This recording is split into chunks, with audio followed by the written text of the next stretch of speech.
Okay, g'day everyone. Have you ever heard the term when a government starts saying everything's good and we're working thoroughly against this and let's all come together?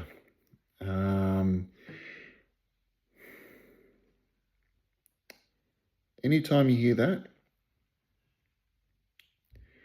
I don't know.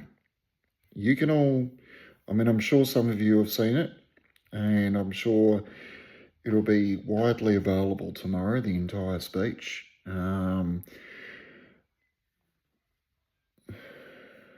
don't know. Well, I do, but I can't say the words because we're, if you get that impression, stuffed, fire trucked, I don't know. How do you want to put it? Yeah, not a lot of content, I suppose. I mean, there were no words spoken with regards to how much we've got left. There were no words about when's the next delivery coming from and from where, considering Southeast Asia are pretty much screaming for stuff, and I believe quite a few countries have decided, bugger the sanctions, we're getting Russian oil instead.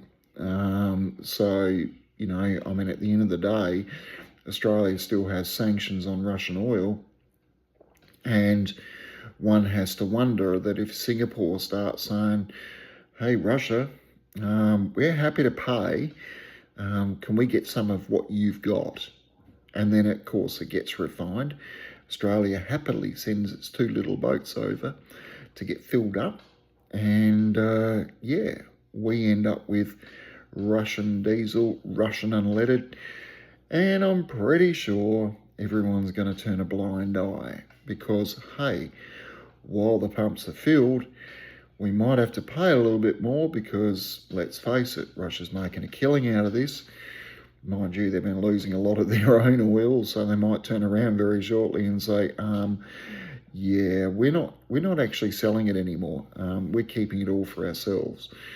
So, who knows?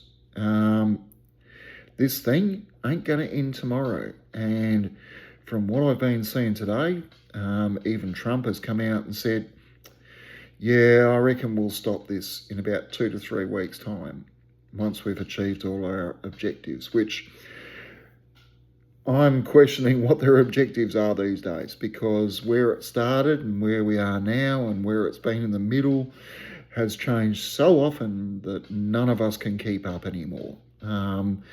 Initially, it was about the nuclear material, and that's what we had to stop, and there had to be a regime change. Well, we kind of stopped talking about regime changes because I think, and a lot of people are along this sort of line as well, that they were expecting to do what they did in Venezuela, and it hasn't worked out that way. So, yes, they knocked off Khomeini, but someone new popped up, and it's been that way ever since.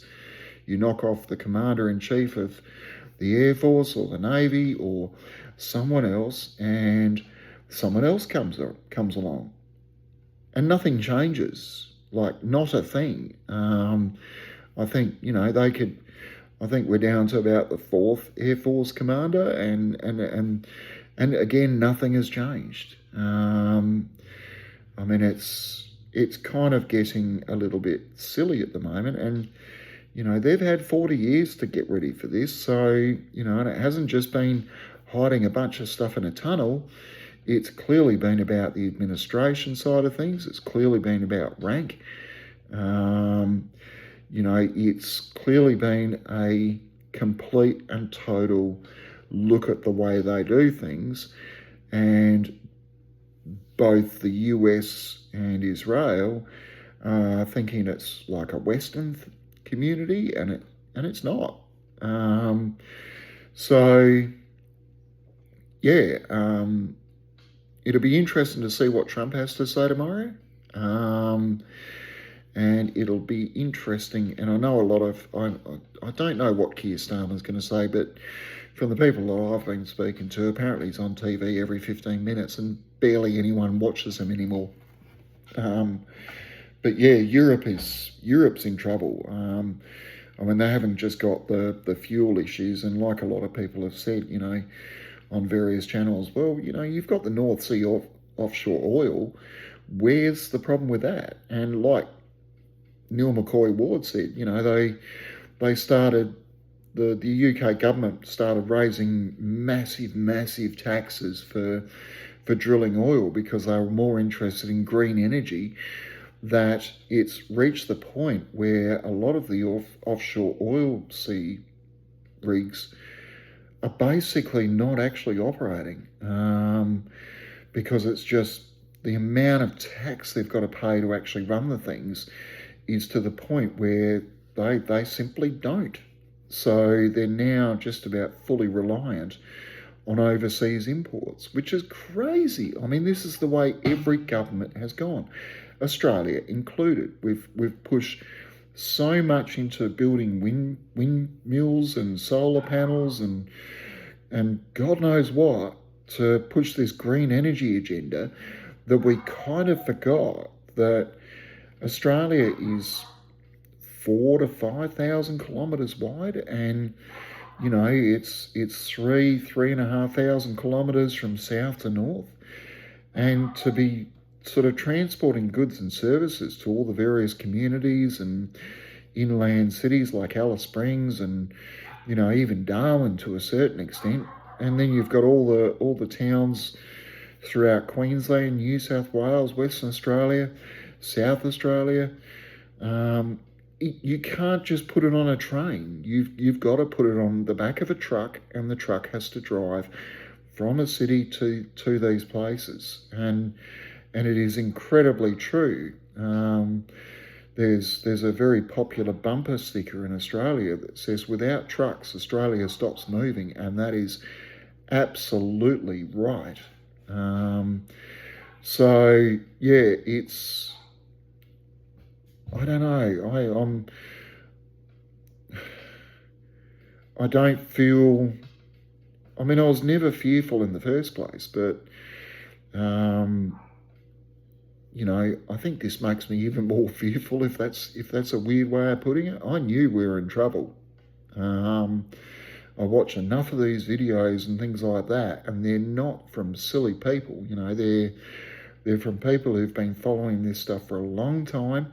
They've become near experts in what they're looking at, because it becomes a full-time job. They've had to become economists. They've had to become accountants. They've had to become correspondents. They've had to, get their sources from high-ranking companies, from government organisations, etc. So, they're not silly, and they're looking at all this data, comparing it to what's actually going on, and going, there's a problem here. And a lot of this was raised months and months ago. I mean, even in the Australian Senate, the Australian government was asked on multiple occasions, up to 3 years ago, what's the go with the strategic stockpile? Because we're meant to have 90 days. And clearly, even at the start of this thing, there was 37 days. Now, this thing's been going on for nearly 30. So, and yes, other ships have arrived, but at what point does that stop? Because look at the Southeast Asian countries. They're in dire straits. I mean, they're basically already telling people to stay at home. They're telling people not to drive because they just don't have the fuel. And if our oil and fuel reserves are coming from Singapore, and this is where they're having the issues, well, it's only a matter of time before that leaks to Australia, and there ain't no more boats. And then somebody said, oh, yeah, but, we're getting it from America. Well, I mean, it came up in Senate inquiries that out of the 30 odd days that we had for strategic oil reserves, nearly 15 of that was actually stored in America. It wasn't actually stored on Australian soil. So, as far as I can tell, all we're doing is bringing in what was originally ours anyway. It just happened to be stored in another country. So, again, where are we magically digging this stuff up? And I know there's been oil found off the coast of Western Australia. There's been oil found off the Bass Strait. I mean, Australia is a absolutely should be a massively wealthy country, and it should be fully self-supporting. But all this talk about green energy and all this talk about, and I get the whole environment thing, I really do. But honestly, we live in the 22nd century or 21st century or whatever it is. And unfortunately, 99% of what we do, even this shirt, has oil in it. That's how it was made. The phone that I'm staring into has oil backing it. To make the aluminium cans, the glasses that I'm wearing, all requires oil. Oil is used in so many products. It is not funny. From the clothes we wear, to the shoes that we wear, to the cans we drink out of, the packaging that comes from a supermarket, to the stuff we actually put in the car. And then there's the fertilizer, because it hasn't just been oil, it's been fertilizer, and fertilizer has been massively impacted. And then you talk about AI. I mean, helium, from what I learnt today, is massively needed in the AI industry because it's used as cooling.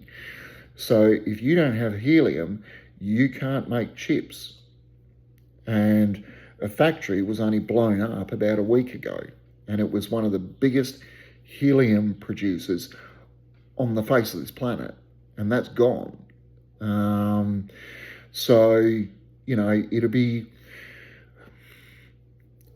this trip we're on. It's not good. And I'd like to be more positive. I really would, but it's just not heading that way. So, I did watch the Albanese statement. It was very pretty.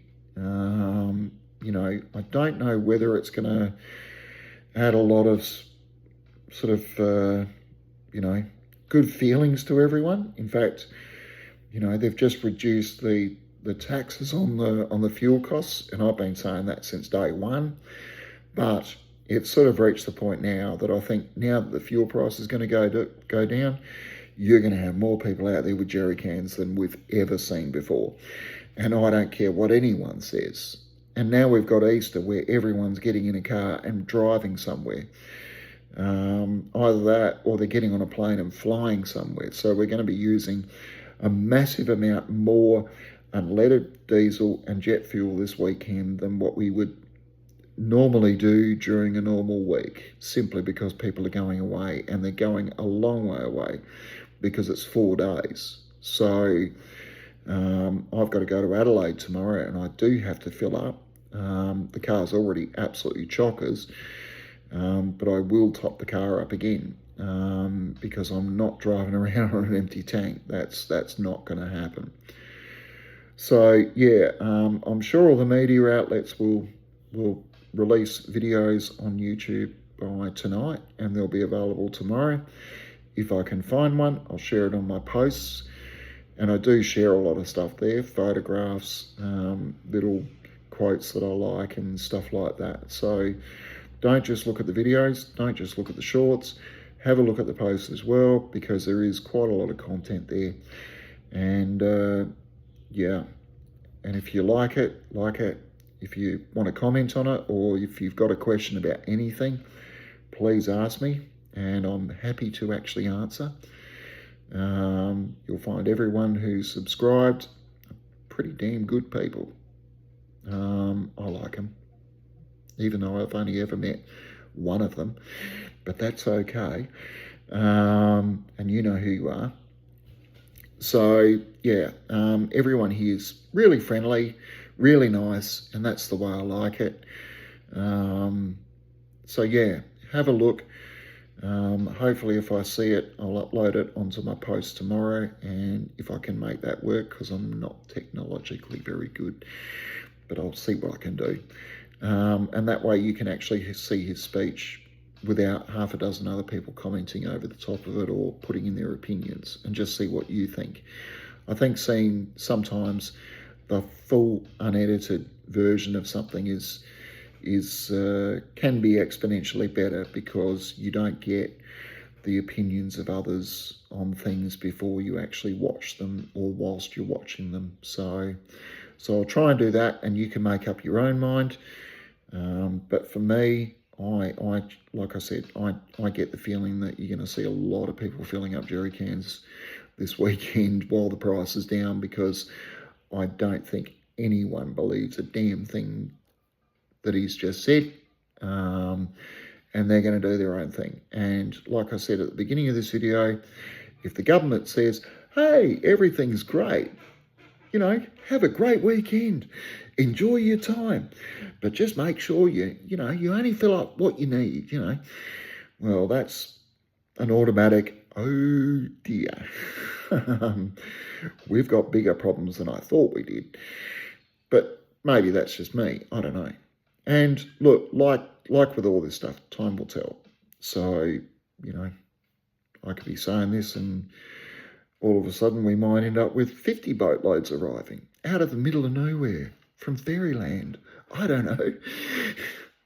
Anyway, on that note, have a great weekend. And yeah, I got to go to bed, even though it's really early, because I got to get up early and drive to Adelaide. Woohoo! Anyway, have fun and stay safe, and make sure we see you on the other side. Catch you later.